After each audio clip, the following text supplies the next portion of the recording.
Hi friends, today மோர் குழம்பு எப்படி பண்ணலான்னு பார்க்கலாமா?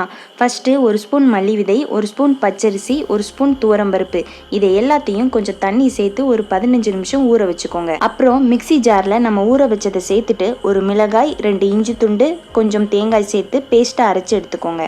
ஒரு பேனில் 2 ஸ்பூன் தேங்காய் எண்ணெய் சேர்த்துட்டு எண்ணெய் சூடானதும் 1/2 ஸ்பூன் கடுகு, 1/2 ஸ்பூன் சீரகம், சின்ன ஸ்பூனில் 1 ஸ்பூன் பெருங்காயத்தூள், 2 வத்தல் கருவேப்பிலை போட்டு தாளிச்சுக்கோங்க. நெக்ஸ்ட்டு கொஞ்சம் மஞ்சத்தூள் சேர்த்து கிளறிட்டு நம்ம அரைச்சி வச்சிருக்க பேஸ்ட்டை சேர்த்துட்டு 1/2 கப் தண்ணி சேர்த்து மிக்சி ஜாரை அலசி சேர்த்துக்கோங்க.